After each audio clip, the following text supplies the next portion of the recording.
کہ شب قدر کی کیا فضیلت ہے۔ شب قدر یاد رکھیے رمضان کی سب سے بڑی فضیلت میں سے ایک فضیلت ہے، جیسے کہ روزوں کا اللہ نے اس میں انتخاب کرنا اس مہینے کے لیے، روزے والی عبادت کا، قرآن کا نزول ہونا۔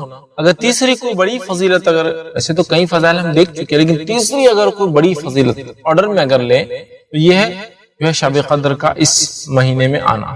تو یہ ایک بہت بڑی فضیلت یاد رکھیے، اور اللہ رب العزت نے اس فضیلت کا اظہار اپنی کتاب میں کیا، اور پورا ایک سورہ اس کے لیے منتخب کیا جو کہ سورہ نمبر 97 سورۃ القدر، اور فرمایا کہ ہم نے اس قرآن کو لیلۃ القدر میں نازل کیا۔ وما ادراک ما لیلۃ القدر، کہ تمہیں کیا چیز سمجھائے لیلۃ القدر کیا ہے۔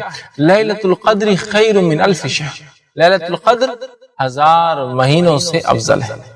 اور اس کی ایک اور خصوصیت، اس میں اترتے اس رات فرشتے اور جبرائیل، ٹھیک ہے، اور اللہ کے حکم سے فرشتے اور جبرائیل اترتے، سلام ہی حتی مطلع الفجر، اور صبح ہونے تک، فجر تک سلامتی ہی سلامتی اس رات۔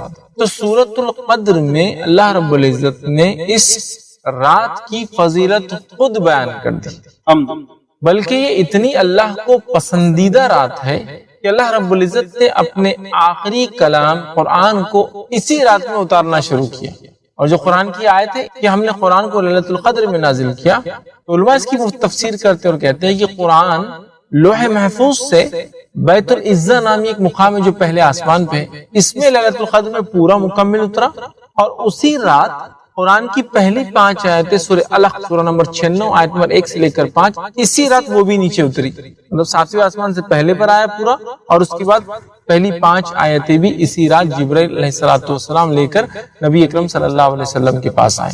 تو اس رات کی فضیلت آپ دیکھیے، اس کی قدر اور منزلت دیکھیے، اس کی اہمیت دیکھیے کہ اللہ رب العزت نے اپنی آخری کتاب کو نازل کرنے کے لیے اس رات کو چنا، اور نبی اکرم صلی اللہ علیہ وسلم پر اسی رات جبرائیل علیہ السلام آئے اور پہلی وحی لے کر آئے، اور وہ ہے سورہ الق کی پہلی 5 آیت۔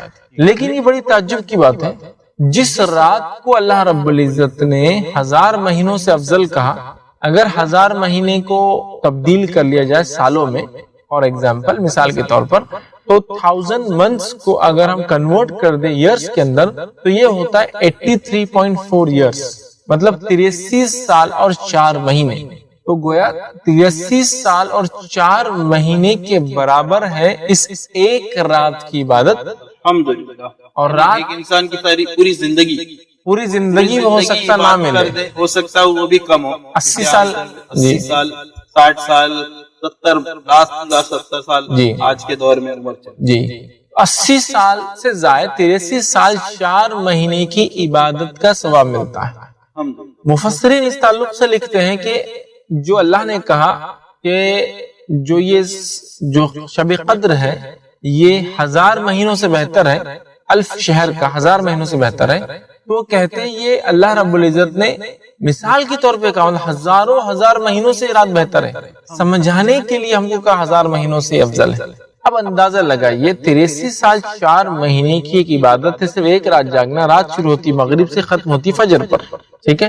تو اگر اس کو ہم نے پا لیا اور مغرب سے لے کر فجر تک اللہ کی عبادت کر لی جو کرنا چاہیے اس رات کے اندر، تو گویا ہم نے کیا کیا، 83 سال 4 مہینے کی عبادت کر لی۔ اور میں سمجھتا ہوں شاید اتنی عمریں ہر شخص کو ملے بھی نہ کہ وہ 80 83 سال جیے۔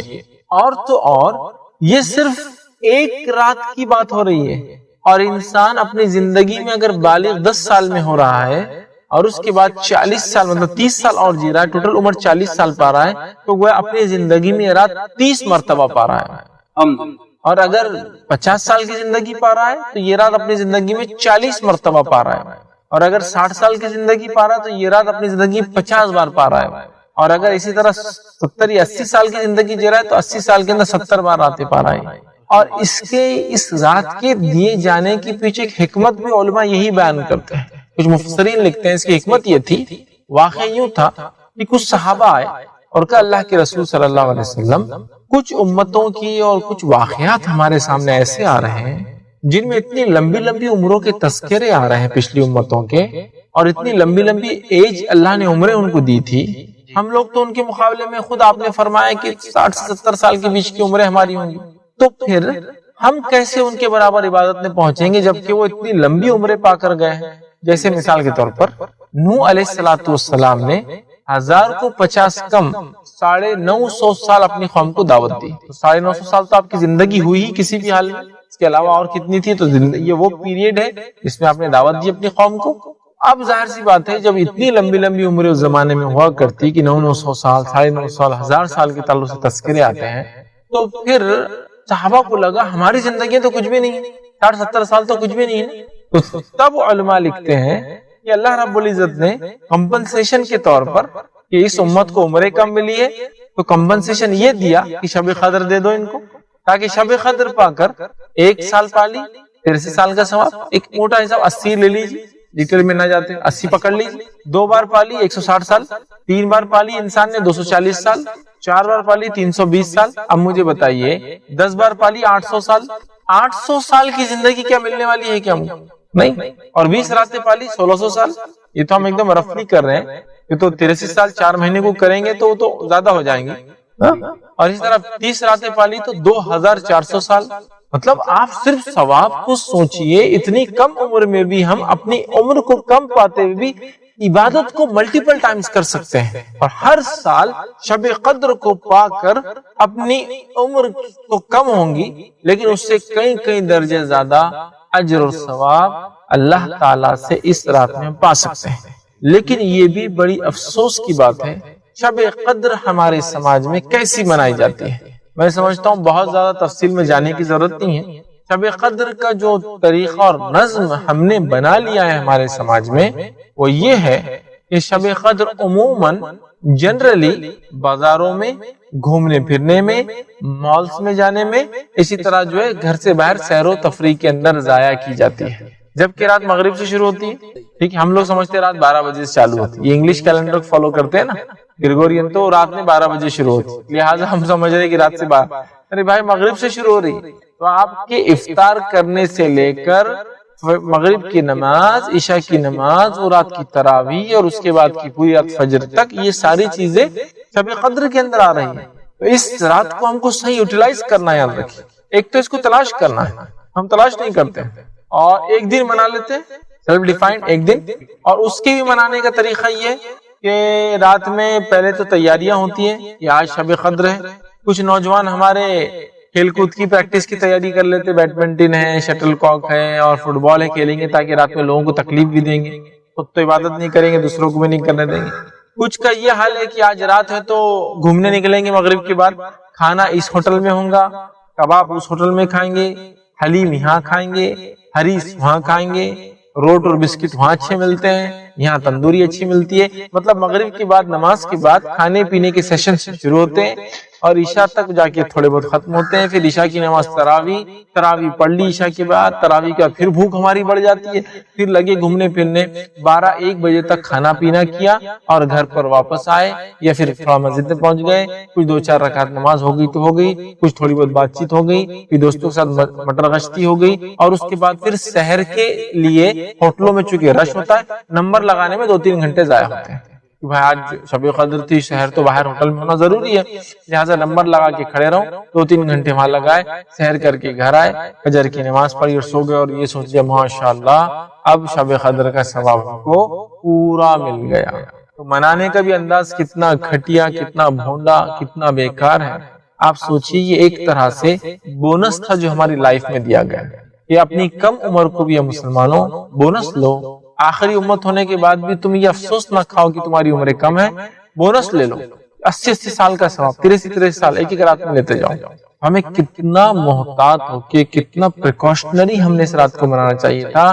بلکہ ہم نے تو صحت ہر چیز کا خیال رکھنا تھا کہ یہ رات مجھ سے نہ چھوٹے، کسی بھی حال میں نہ چھوٹے، اور اس کو پا کر اپنی لائف کو میں چینج کر لوں، رب کو راضی کر لوں، 80 سال کی عبادت کا فائدہ اٹھا لوں، اپنی مغفرت کا سامان جمع کر لوں، تلاوت قرآن کر لوں، ذکر و اذکار کر لوں، اور اس رات کے اندر جو ہے نمازیں کر لوں، مطلب قیام اللیل، تراویح، تہجد، جو بھی بولیے آپ، نمازیں پڑھ لوں، رب کو راضی کروں. یہ سب تو درکنار، اور یہ ہو رہا ہے. عورتوں کا حال بھی کچھ اسی طرح ہے. گھروں میں عورتوں کا حال یہ ہے کہ ٹی وی کے سامنے بیٹھے ہیں، اللہ رحم کرے، مرد بھی دیکھتے ہیں لیکن عورتیں زیادہ دیکھ رہی ہیں. اب شب قدر ہے تو کچھ اسلامی پروگرام اور ڈرامے دیکھنا بھی تو ضروری ہے آج رات. اس کے بعد پھر کھانے پینے کی تیاری، سحر میں کیا کھائیں گے اس کی تیاری.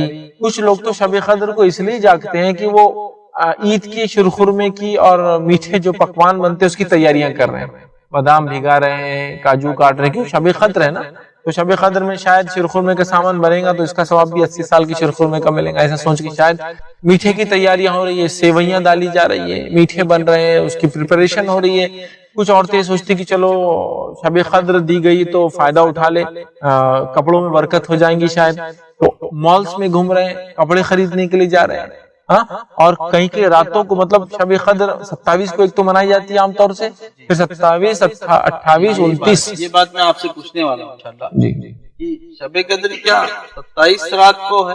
تو یہ بھی دیکھیے کہ ایک میں جو بتا رہا تھا یہ بھی ایک بہت بڑی غلط فہمی ہے، ایک تو ہم 27 کو طے کرتے ہیں اور 27 28 29 بازاروں میں گھومنے میں لگاتے ہیں۔ اب سوال یہ کیا یہ 27 ہی شب قدر ہے؟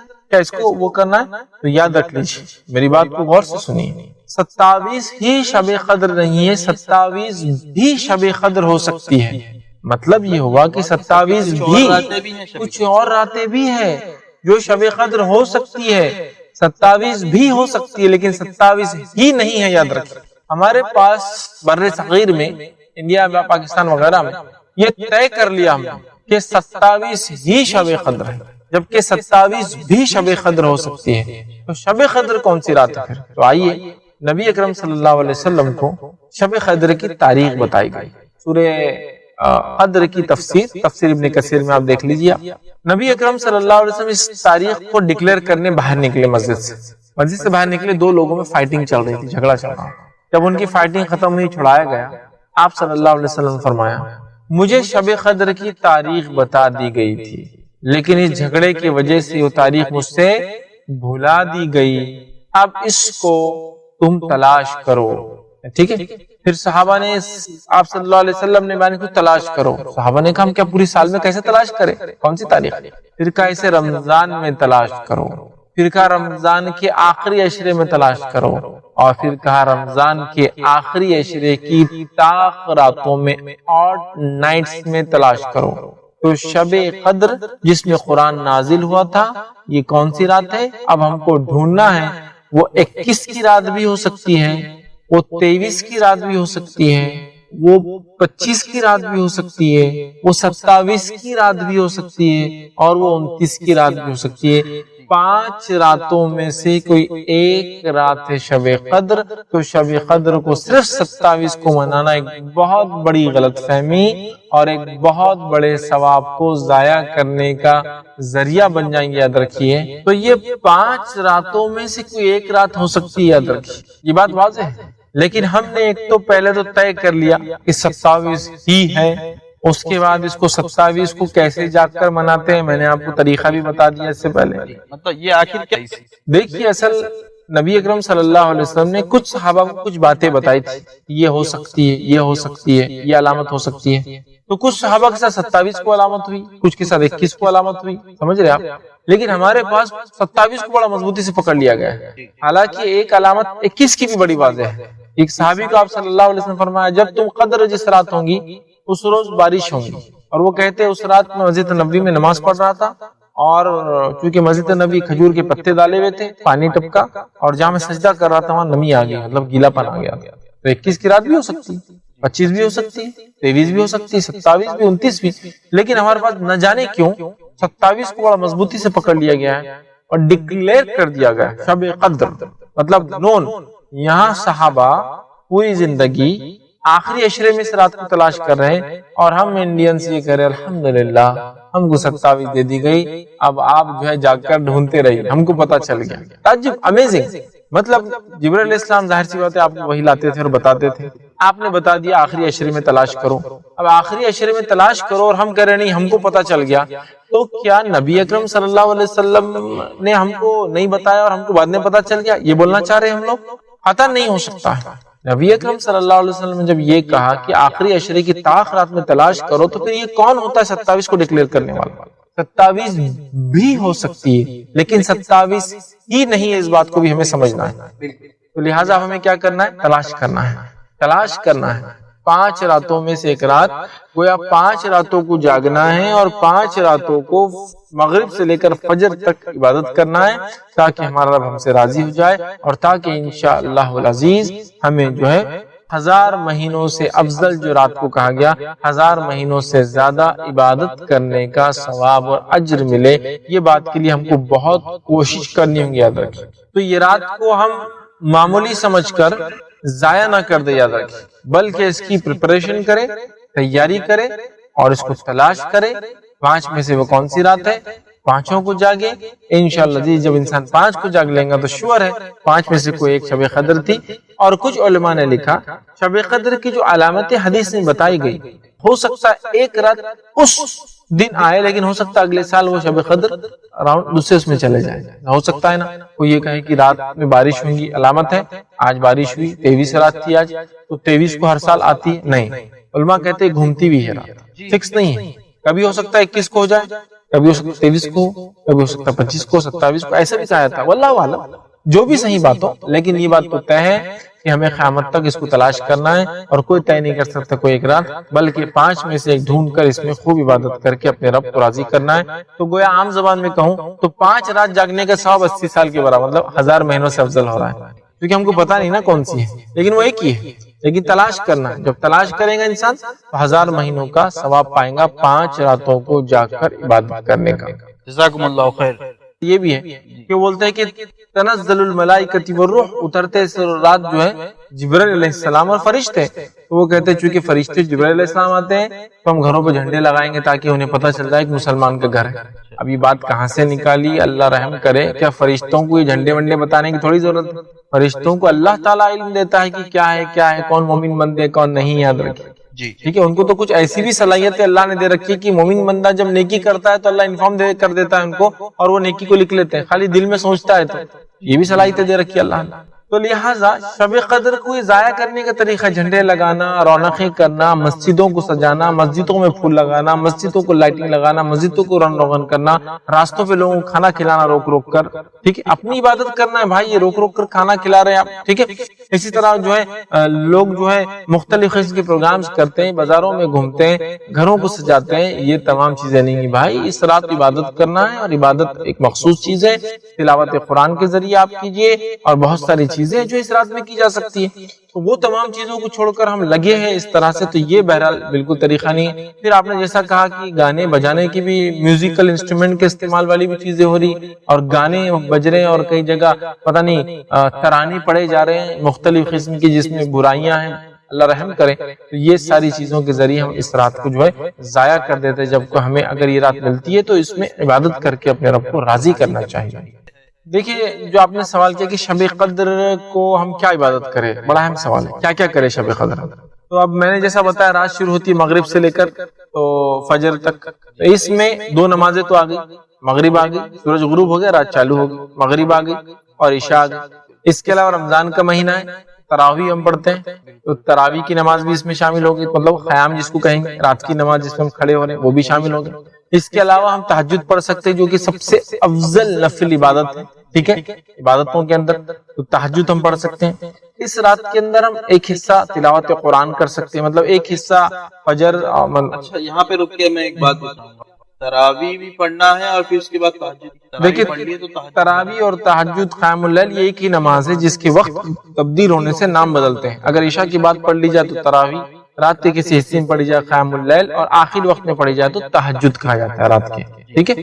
تو لہٰذا آپ کچھ بھی کیجیے، مطلب مثال کے طور پر آپ مسجد میں اگر پڑھ رہے ہیں امام صاحب کے ساتھ، تو آپ وہاں اگر پڑھنا چاہ رہے وہ ہوگی، اس کے بعد نفل پڑھیے، پھر رات میں سمجھ رہے آپ نفل پڑھیے، قیام اللیل کتنی بھی رکعتیں ہو سکتی، کوئی مسئلہ نہیں، سنت تو 8 ہے، اس سے زیادہ آپ جو نفل کرنا چاہیں، چونکہ شب قدر کی رات ہے، آپ اللہ کو راضی کرنا چاہتے ہیں، اور اس سے اچھا کیا ہو کہ ہم نماز کی حالت میں اپنے رب کے سامنے۔ تو لہٰذا نمازیں ہیں، فرائض 2 فرض نمازیں آ رہی ہے اس کے اندر، اس کے علاوہ تراویح ہے یا قیام اللیل بولی یا تہجد کی نماز ہمیں پڑھنا ہے۔ اس کے علاوہ ایک حصہ تلاوت قرآن کے لیے رکھیے، اس کے علاوہ ایک حصہ دعاؤں کے لیے رکھیے، اس کے علاوہ ایک حصہ ذکر و اذکار کے لیے رکھیے، اپنی مغفرت کی دعائیں کیجیے، اپنے حالات کے لیے دعائیں کیجیے۔ ایک زرین موقع ہے دعاؤں کا، یاد رکھیے، مغفرت طلب کرنے کا دعاؤں کی شکل میں۔ یہ تمام کام ذکر و اذکار، دعائیں، تلاوت قرآن، رات میں نماز، یہ ساری چیزیں انشاءاللہ ہم کر سکتے ہیں۔ دیکھیں یہ بھی ہو سکتا ہے کہ اس رات کا یہ فائدہ اٹھا لیا جائے کہ کسی عالم سے کچھ دینی بات سیکھ لی جائے تاکہ انسان اس پر عمل کرے، یہ ہو سکتا ہے، لیکن پوری رات ہی نہ ہو کہ مغرب سے لے کر آپ فجر تک کی درس سن رہے ہیں۔ لیکن یہ بھی ہو سکتا ہے چونکہ پوری رات کنٹینیوسلی نماز پڑھنا ہی ممکن نہیں ہے، قرآن پڑھنا بھی نہیں، لہٰذا کچھ دیر آپ کو ایسا درس کہیں ہو رہا ہے تو اس کو بھی سن لے سکتے ہیں، یہ بھی انشاءاللہ اس میں شامل ہو جائیں گے، آپ یہ کام بھی بہرحال اس میں کر سکتے ہیں۔ اور دیکھیے خواتین کا جہاں تک معاملہ ہے اور شب قدر کا تعلق ہے تو مرد اور خواتین دونوں کو ظاہر سے اپنی مغفرت کا سامان اس دنیا میں جمع کرنا ہے، تو خواتین کس طرح سے کریں؟ خواتین کے پیچھے دیکھیے بہت سارے کام ہوتے ہیں جن کی وجہ سے وہ زیادہ گھر کے کام مصروف ہوتی ہے، جی خاص طور سے رمضان ہے تو سحری کی تیاری ہے، افطار کی تیاریاں ہیں، اس کے بعد بچوں کی تعلیم تربیت کا بھی معاملہ ہے، پھر کبھی کبھار ان کی مخصوص ایام ہونے کی وجہ سے وہ فرائض سے دور ہوتی ہے، روزہ نہیں رکھ پاتی، نماز نہیں، تو یہ کیسے عبادت کر شب قدر؟ سب سے پہلے تو میں گزارش کروں گا گھر کی خواتین سے کہ وہ خواتین کیا کرے، پول بنائے۔ ایسا ہوتا ہے کار کسی کے پاس محلے میں تو کار پول بناتے ہیں، مطلب ایک آدمی کی کار ہے، 2-3 لوگ ساتھ جاتے ہیں۔ خواتین بھی کیا کرے، گھر میں مثال کے طور پر بچے ہیں، اب ظاہر سے پوری عورتیں اگر عبادت کریں گی تو بچوں کو کیا ہوگا، ایسا ذمہ لے لے کہ رات کے کچھ حصے میں کچھ عورتیں کچھ بچوں کو دیکھیں گی، اگر جاگ رہے ہیں، چھوٹے ہیں، دودھ ان کو دینا ہے رات میں، تو گھر میں مطلب بچے ایک جگہ سلائے جائے تاکہ ایک خاتون سمجھ لی شروعات کے ابتدائی رات کے حصے میں سلانے کا ذمہ لے، سلانے کے بعد ایک خاتون ان کی دیکھ بھال کرے، ایک خاتون فلاں کرے، اور باقی لوگ اپنی عبادت کرتے رہے، مطلب کچھ نہ کچھ کر کے اپنی ذمہ داریوں کو ایک دوسرے پر بانٹ دے۔ تو ایک عورت اگر روز کھانا بنائیں گی تو پوری رات چلے جائیں گے، لیکن اگر یہ بانٹ لے کہ مثال کے طور پر سحر کی تیاری تو آپ آٹا گھون لیجئے، آج میں روٹی ڈال دوں گی، آپ سالن کر لیجئے، عبادت بھی چالو ہے، کام بھی ڈسٹریبیوٹ کر لیے، بچوں کی ذمہ داری بھی ڈسٹریبیوٹ ہوگی، عبادت بھی ہوگی۔ اس پہ وہ خواتین جو نماز اور روزہ نہیں کر رہی ہے رمضان میں ان کے مخصوص ایام کی وجہ سے، تو وہ خواتین یہ کر سکتی ہے چونکہ ان کے اوپر نماز بھی نہیں ہے، کچھ نہیں، وہ تھوڑا زیادہ وقت خالی رکھتی ہے، تو وہ چونکہ ان کو نماز بھی نہیں پڑھنا ہے، نہ نفل پڑھنا ہے، نہ فرض پڑھنا ہے، نہ ہی ان کو روزہ رکھنا ہے، وہ خاتون بچوں کا تھوڑا زیادہ خیال رکھ لے، وہ خاتون کوشش کرے کہ کھانا وغیرہ وہ بنا کے دے دے شہر میں، تاکہ یہ خواتین جو پاکیزہ حالت میں وہ عبادت کر لے۔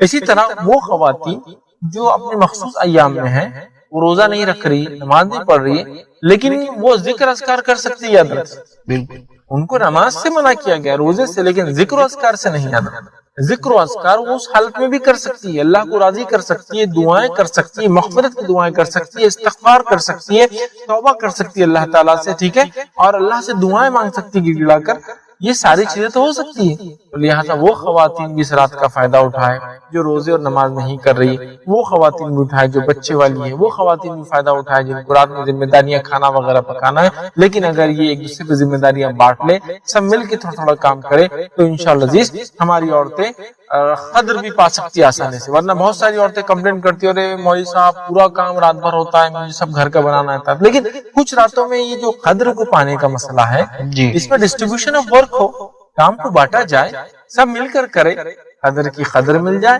کام کا کام کنٹینیو ہوتا رہے، بہرحال یہ دونوں چیز ایک ساتھ ہو سکتے ہیں۔ جزاکم اللہ خیر۔ پھر صاحب لیلۃ القدر کی اور کیا فضائل ہیں، کچھ خاص اور جو اہم؟ جی دیکھیے لیلۃ القدر کے تو جو فضائل آتے ہیں ان میں سے ایک فضیلت یہ بھی ہے، میں آپ کے سامنے جو حدیث رکھتا ہوں، نبی اکرم صلی اللہ علیہ وسلم کی ایک روایت ہے، آپ نے فرمایا اور کہا، یہ متفق علیہ صحیح بخاری و صحیح مسلم کی حدیث ہے، آپ نے فرمایا، ابو ہریرہ رضی اللہ عنہ حدیث کے راوی وہ کہتے ہیں، رسول اکرم صلی اللہ علیہ وسلم نے فرمایا، جس نے لیلۃ القدر میں ایمان کے ساتھ ثواب کی نیت سے قیام کیا، بالکل دو باتیں آئی، جس نے لیلۃ القدر میں ایمان کے ساتھ ثواب کی نیت سے قیام کیا، مطلب لیلۃ القدر میں نماز پڑھنا، نفل رات کی نماز پڑھنے کی کیا فضیلت، تو آپ نے فرمایا جس نے لیلۃ القدر میں ایمان کے ساتھ ثواب کی نیت سے قیام کیا، غفر لہ ما تقدمت من ذنبک، اس کے پچھلے تمام گناہ معاف ہو جاتے ہیں، سبحان اللہ، یہ اس کی فضیلت، اس کے پچھلے تمام گناہ معاف ہو جاتے ہیں جس نے قیام اللیل مطلب رات کی نماز پڑھی شب قدر میں، اس کے پچھلے سارے گناہ معاف ہو جاتے ہیں۔ تو یہ کتنی بڑی فضیلت ہے کہ جو شب قدر کو پا کر اس میں رات میں قیام کرے، نماز پڑھے، اس کے پچھلے گناہ معاف ہو جاتے ہیں۔ تو اس سے پتہ چلا کہ شب قدر میں قیام کرنا یہ خاص عبادت ہے، جس کا نتیجہ یہ ہے کہ اگر قدر پا لی، قیام کر لیا، رات کی نماز پڑھ لی، تو اللہ رب العزت پچھلے سارے گناہوں کو معاف کر دیتا ہے۔ میں سمجھتا ہوں کتنی بڑی بات ہے. ایک تو 1000 مہینوں کی عبادت کا ثواب، پھر پچھلے سارے گناہ کی معافی کا ثواب. اس سے بڑا، اس سے گولڈن، اس سے اچھا آفر میں سمجھتا ہوں ہو ہی نہیں سکتا. پچھلے معاف کرا لو اور آنے والے 1000 مہینوں کا ثواب بھی پا لو. الحمدللہ، ڈبل آفر. بالکل. شب قدر کو پانا ہے، خاص طور سے نماز پڑھنا ہے، قیام کرنا ہے، تو پچھلے سارے گناہ معاف ہوتے ہیں. لیکن کنڈیشن شب قدر ہو، ایمان کے ساتھ ہو، اور اس نیت سے انسان جو ہے خالص نیت کے ساتھ، کیا فرمایا، ثواب کی نیت سے قیام کرے. آپ نے بتایا پچھلے گناہ معاف ہو جائے، تو پچھلے گناہ معاف ہونے سے مراد کیا ہے؟ کیا سارے گناہ معاف ہو جاتے ہیں یا صغیرہ گناہ معاف ہوتے ہیں، کبیرہ گناہ باقی رہتے ہیں؟ دیکھیے، کبیرہ گناہ تو بغیر توبہ کے معافی نہیں ہوتے ہیں، یہ صغائر ہے. اچھا، صغیرہ ہی ہوتے ہیں. جیسا کہ ایک وضو سے دوسرے وضو کے بیچ میں وضو گناہ ختم کر دیتا ہے، ایک نماز سے دوسری نماز کے بیچ کی گناہ ختم ہو جاتے ہیں. 9 ذی الحجہ کا روزہ رکھے، اس کے جو ہے 2 سال کے گناہ معاف ہو جاتے ہیں. جو محرم کے 2 روزے رکھے، 9 10 یا 10 11 کا، اس کے 1 سال کے گناہ معاف ہوتے ہیں. یہ تمام باتیں جو آتی ہے یہ صغائر کے تعلق سے ہوتی ہے. بس صغیرہ گناہ، چھوٹے گناہ، لیکن کبائر جو ہوتے بغیر توبہ کے معاف نہیں ہوتے. لہٰذا اس سے مراد صغیرہ گناہ تو پچھلے سارے صغائر ہمارے ختم ہو سکتے ہیں اس عمل کی وجہ سے. اللہ عالم سوا، علماء کے اس میں اور بھی اقوال ہے، لیکن جو صحیح وہ یہی بات ہے کہ پچھلے سارے چھوٹے گناہ انشاءاللہ ہمارے اس میں معاف ہوتا ہے. جزاکم اللہ خیر. فیض صاحب، لیلۃ القدر میں کیا کوئی ایسی کوئی خاص دعا اللہ کے رسول صلی اللہ علیہ وسلم نے ہمیں بتائی ہے جو ہمیں پڑھنی چاہیے؟ شب قدر میں دعا کے تعلق سے ایک روایت اس طرح سے آتی ہے، یہ جامع ترمذی کی روایت ہے. مائی عائشہ رضی اللہ عنہا فرماتی اور کہتی ہے کہ نبی اکرم صلی اللہ علیہ وسلم سے انہوں نے سوال کیا کہ اگر میں شب قدر پا لوں تو کون سی دعا پڑھوں؟ تو نبی اکرم صلی اللہ علیہ وسلم فرمایا اور کہا کہ تم یہ کہو، اور دعا کے الفاظ یہ، اللہم انک عفو، یا اللہ تو معاف کرنے والا ہے. اللہم انک عفو تحب العفو فاعف عنی، اے اللہ تو معافی کو پسند کرنے والا ہے، معاف کرنے والا ہے، اور معافی کو پسند کرتا ہے، اور میرے گناہوں کو تو معاف کرتا ہے. یہ دعا سکھائی، اللہم انک عفو تحب العفو فاعف عنی، اے اللہ تو معاف کرنے والا ہے، معافی کو پسند کرتا ہے، لہٰذا مجھے معاف کر دے. یہ خاص دعا نبی اکرم صلی اللہ علیہ وسلم نے سکھائی کہ اگر کوئی شخص شب قدر پائے اس دعا کو وہ ضرور بھی ضرور پڑھے تاکہ ہمارے گناہ معاف ہو جائے. جزاکم اللہ خیر. اس دعا کے الفاظ سے تو ایسا لگتا ہے کہ یہ سب سے بڑی مغفرت والی رات ہے. اس کے الفاظ میں ہر لفظ میں معافی کا ہی لفظ ہے. یا اللہ تو معاف کرنے والا ہے، معافی کو پسند کرتا ہے، لہٰذا مجھے معاف کر دے. ظاہر سی بات ہے یہ رات اپنی مغفرت کی بھی ہم بنا سکتے ہیں، اور یہ دعا ہم کر رہے ہیں. یہ دعا خود بتا رہی ہے کہ اس رات میں ہم اللہ سے دعا کر کے مغفرت بھی طلب کر سکتے ہیں. بالکل. جزاکم اللہ خیر. عورتوں کے تعلق سے آپ نے بتایا کہ وہ کس طرح اس رات کی عبادت کریں، کس طرح اپنے کام کو، جاب کرتے ہیں، کام کرتے ہیں کسی کے پاس، وہ کوشش یہ کرے کہ اپنا روٹین چینج کر دیں.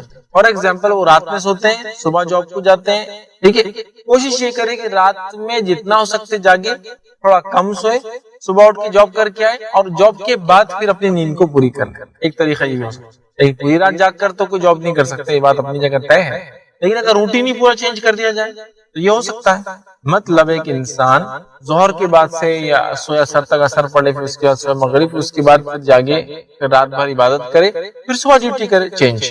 دوسرا یہ ہو سکتا ہے جن لوگوں کو سہولت ہے، میں کہتا ہوں چھٹی لے لیجیے. لوگ پتہ نہیں بیماریوں کے بہانہ کر کے جھوٹی چھٹیاں لیتے ہیں. یہ تو موقع ہے چھٹی لینے کا. آپ اپنے باس کو کہہ دیں کہ باس میں ہر سال رمضان کے آخری عشرے میں 5 چھٹیاں لوں گا. میری جو ایئرلی جو ہوتی ہے، کچھ لوگوں کی ایئرلی لیوز ہوتی ہے جو لیپس ہو جاتی ہے، مطلب ہر مہینے 2 چھٹیاں ہوتی ہے، ایک ہوتی ہے نہیں لیے تو وہ سال بھر جمع ہو جاتی ہے، پھر ختم ہو جاتی ہے. رمضان میں لے مجھے 5 چھٹیاں میں مجھے لینا ہے، اس لیے کہ مجھے شب قدر کو ضائع نہیں کرنا ہے، اور چھٹی میں لے سکتا ہوں، مجھے سہولت. یہ کام کریں. کچھ لوگ ایڈجسٹمنٹ کریں، مطلب کچھ نہ کچھ ایسا ایڈجسٹمنٹ کرے کہ رات بھی جاگ لے، دن میں کام بھی ہو جائے. لیکن ایسا کوئی شخص ہے جو رات بھر، اس کو اب سوال ہی نہیں آتا کہ وہ رات میں جاگے اور دن میں کام بھی کرے، ممکن نہیں ہے. تو ایسے لوگوں کے لیے بھی کچھ باتیں ہیں میں آپ کے سامنے رکھتا ہوں، کچھ حدیثیں آپ کے سامنے رکھتا ہوں کہ ایسے لوگ کس چیز کا فائدہ اٹھا سکتے ہیں. جی. اور دیکھیے، جاگنا تو چاہیے رمضان میں آخری عشرے میں، لیکن یہ بیچارے شب قدر میں جاگ کر نہیں پا سکتے ہیں، اس رات میں ثواب حاصل نہیں کر پا رہے. تو ایسے لوگوں کے لیے آئیے ایک روایت ہے جو جامع ترمذی کی حدیث ہے، اور ابو ذر غفاری رضی اللہ عنہ اس کے راوی وہ کہتے ہیں کہ رسول اکرم صلی اللہ علیہ وسلم نے فرمایا اور کہا، جس نے رمضان میں امام کے واپس ہونے تک امام کے ساتھ قیام کیا، مطلب امام نے جتنی دیر نماز پڑھی اتنی دیر نماز پڑھی اس نے بھی، امام کے ساتھ قیام کیا، یعنی نماز تراویح وغیرہ باجماعت پڑھی جب تک وہ نماز پڑھ رہا تھا، اس کے لیے ساری رات قیام کا ثواب لکھا جاتا ہے۔ الحمدللہ۔ اب کوئی انسان مجبور ہے، جاب کے بغیر کام ہو نہیں سکتا، چھٹی مل نہیں سکتی، سہولت نہیں ہے، کیا کرے؟ رات میں امام کے ساتھ مکمل قیام کرے پھر سو جائے، انشاءاللہ فجر میں اٹھیں گا، فجر میں اٹھنا ضروری ہے ورنہ نہیں ملیں گا پھر ثواب، فجر میں اٹھ جائیں گا تو انشاءاللہ اس کو رات بھر عبادت کا ثواب ملے گا، لیکن یقیناً اتنا نہیں ملے گا جتنا جو پوری رات جاگ رہا ہے اور قیام بھی کر رہا ہے اس کو ہوگا۔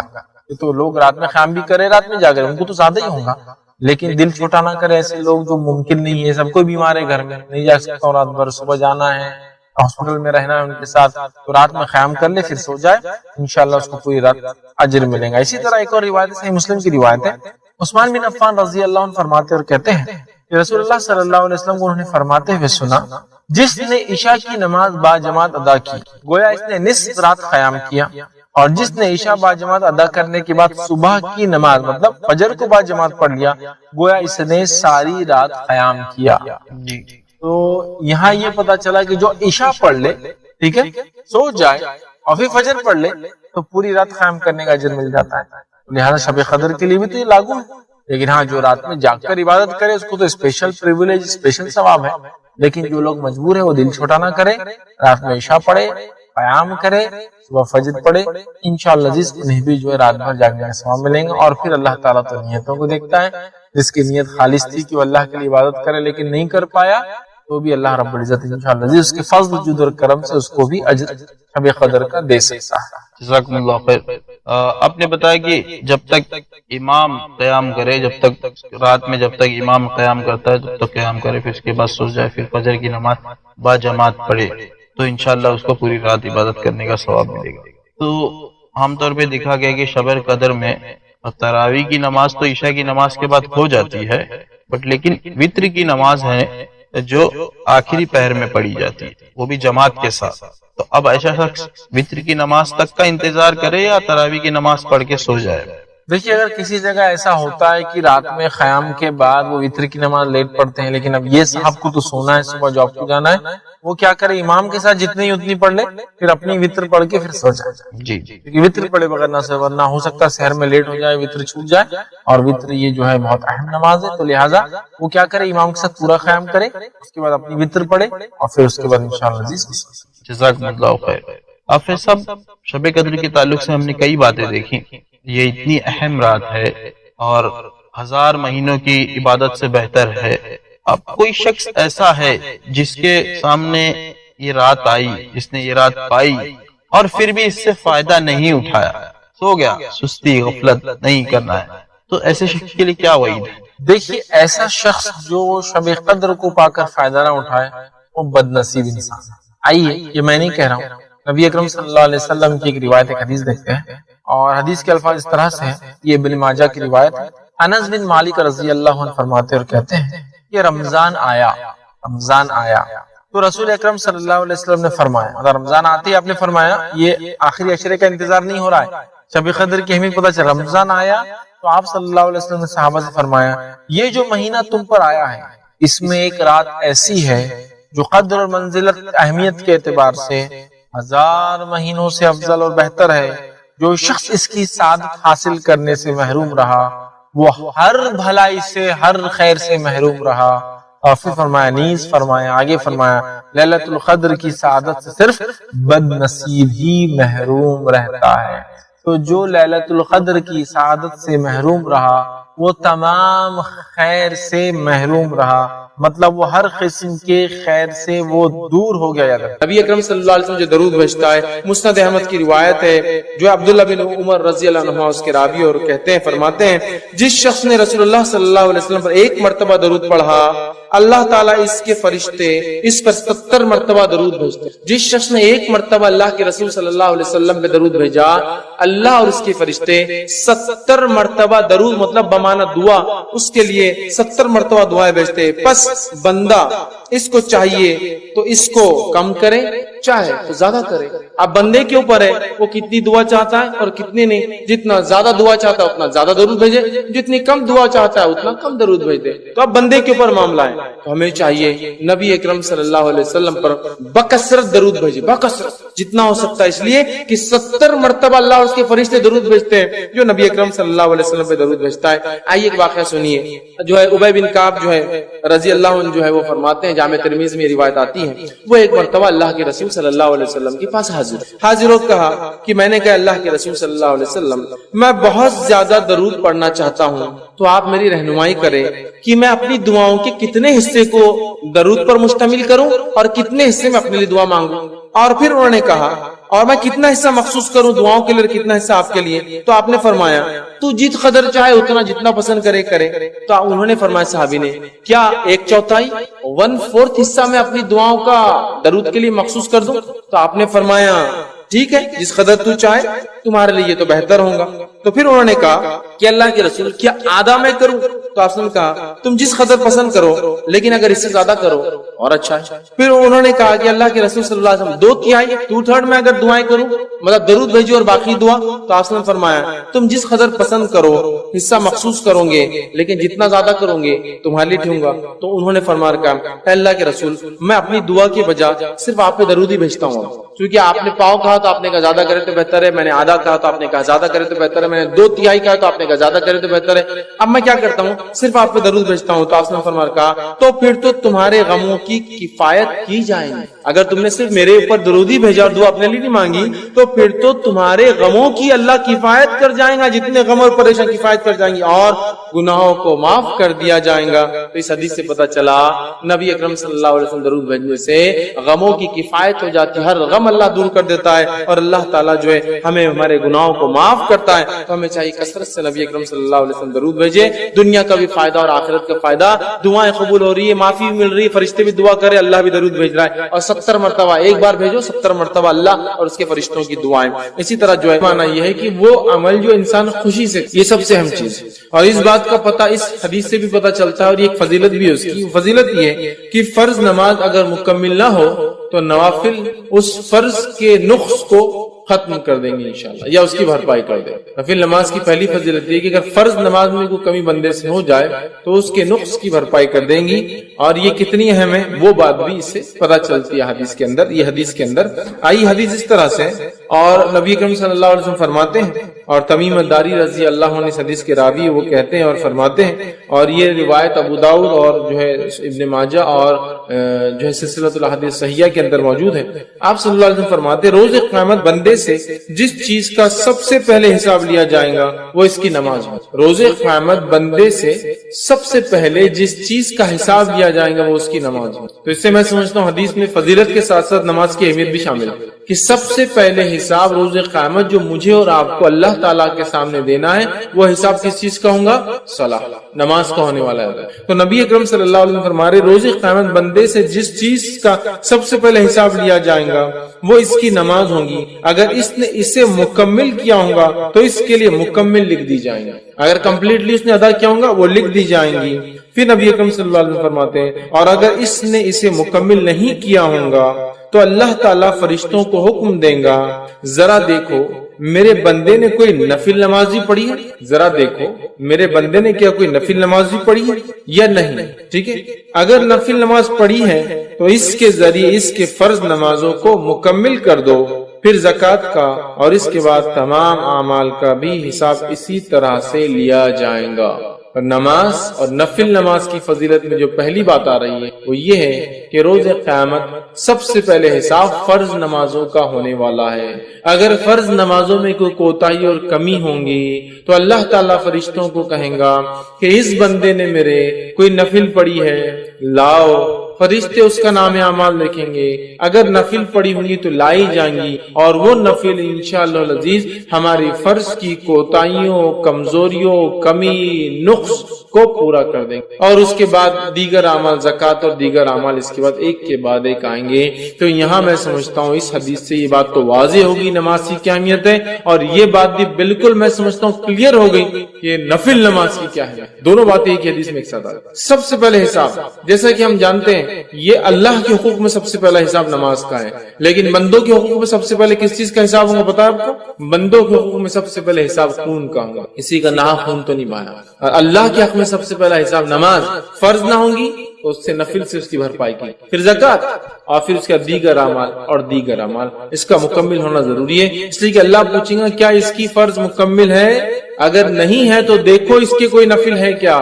تو لہٰذا اگر نفل نماز میں اور آپ پڑھتے ہیں تو خود بخود فرض نمازوں کے نقص کو ہم پورا کر رہے ہیں ایک طرح سے. مطلب یہ نمازیں انشاءاللہ العزیز ہمارے فرض میں کوئی کمی، کوتاہی، خشوع میں، خضوع میں، قبولیت میں، یا پھر اس کی ادائیگی میں سنتوں کے چھوڑنے کی وجہ سے یا کسی اور قسم کا نقص یا کمی یا چھوٹ گئی ہوں گی تو انشاءاللہ العزیز یہ نفل ضرور بھی ضرور اس کی تکمیل، اس کو پورا کرنے میں انشاءاللہ سپورٹیو ہوں گی، فائدہ مند ثابت ہوں گی. حدیث میں واضح الفاظ ہے، اللہ فرمائیں گا دیکھو اس کی کوئی نفل ہے کیا اگر فرض پوری نہیں ہے، اور پھر نفل دیکھی جائیں گی تو اس کے ذریعے اس کے فرض نمازوں کی کو مکمل کر دیا جائے گا. اب فرض نمازیں کیوں مکمل نہیں؟ کئی وجوہات ہو سکتی. پڑھی نہیں سرے سے، خشوع اور خضوع نہیں تھا، کمزوری رہ گئی، پڑھی لیکن سنتوں کے مطابق، کچھ بھی ہو سکتا ہے. تو یہ نفل انشاءاللہ عزیز اس نماز کی تکمیل کے لیے ہمارے کام آئیں گی. تو اس بات کو ہم ذہن میں رکھیں اور خوب سے خوب نفل ادا کریں. اس نیت سے نہیں کہ فرض چھوٹ جائے تو وہ ہو جائیں گے، اس لیے کہ اللہ ہم سے راضی ہو. اور ساتھ میں ایک اور بینیفٹ، فائدہ، کہ اگر ہم سے کوئی فرض چھوٹ گیا ہوں گا تو اللہ تعالیٰ اس کے ذریعے اس فرض کی بھرپائی کر دیں گے. یاد رکھیں کتنی اہم بات ہے یاد رکھیں. تو لہٰذا نفل نماز کی پہلی فضیلت یہ ہے کہ فرض نمازوں میں اگر کوئی کوتاہی کمزوری رہ جائیں گی انشاءاللہ ہماری تو یہ نفل نمازوں کے ذریعے اس کو ہم پورا کر سکتے. یاد رکھیں ٹھیک ہے. آئیے نفل نماز کی دوسری فضیلت جو ہے، نماز نفل کے ذریعے درجات بلند ہوتے ہیں اور گناہ مٹا دیے جاتے ہیں. نماز نفل کے ذریعے درجات بلند ہوتے ہیں اور گناہ مٹا دیے جاتے ہیں. نفل نماز جو انسان پڑھتا ہے اس کے درجات بلند ہوتے ہیں اور اس کے گناہ مٹا دیے جاتے ہیں. ایک ہی حدیث میں دو فضائل آ رہے ہیں کہ نماز نفل پڑھنے سے درجات کی بلندی، گناہوں کی معافی. آئیے حدیث اس طرح سے نبی اکرم صلی اللہ علیہ وسلم فرماتے ہیں، صوبان رضی اللہ عنہ اس کے راوی وہ کہتے ہیں کہ رسول اکرم صلی اللہ علیہ وسلم فرمایا اور کہا، ٹھیک ہے، اور یہ ابن ماجہ کی روایت ہے، تم زیادہ سے زیادہ سجدے کیا کرو کیونکہ تم اللہ تعالیٰ کی رضا کے لیے ایک سجدہ کرو گے تو وہ اس کے بدلے تمہارے ایک درجے کو بلند کرے گا اور تمہارے ایک گناہ کو مٹا دے گا. تم اللہ کے لیے زیادہ سے زیادہ سجدے کیا کرو، اور یہاں سجدے سے مراد فرض نمازوں کے علاوہ نفل پڑھا کرو. تم زیادہ سے زیادہ سجدے کیا کرو مطلب زیادہ سے زیادہ نفل نمازیں پڑھا کرو، اس لیے کہ جب تم زیادہ نفل نماز پڑھتے ہو تو ایک فائدہ یہ ہوتا ہے کہ اس نفل نماز کی وجہ سے ایک درجہ بلند کر دیا جاتا ہے، 1 رینک ہائر کر دیا جاتا ہے آپ کا، اور ساتھ میں ایک گناہ مٹا دیا جاتا ہے. تو نفل نماز کی فضیلت دیکھیے، ایک ہی روایت کے نعرہ ہے، 2 فائدے ہم کو ملتے ہیں. ایک درجہ بلند ہوتا ہے اور دوسرا ایک گناہ میرا اور آپ کا معاف ہو جاتا ہے. یاد رکھیے تو جب بندہ نماز پڑھتا ہے تو ایک گناہ اس کا معاف ہو جاتا ہے، یاد رکھیے، اور ایک درجہ جو ہے بلند ہو جاتا ہے. یاد رکھیے. اور کثرت سجود مطلب آپ جو فرما رہے رسول اللہ صلی اللہ علیہ وسلم زیادہ سجدے کرو، اس سے مراد یاد رکھیے یہ نفل نماز ہے. مطلب زیادہ سجدے مطلب زیادہ نمازیں، اور زیادہ نمازیں مطلب فرض کے علاوہ نمازیں. زیادہ سجدے مطلب زیادہ نمازیں ہم کو پڑھنا، اس بات کو ہمیں ذہن میں رکھنا ہے.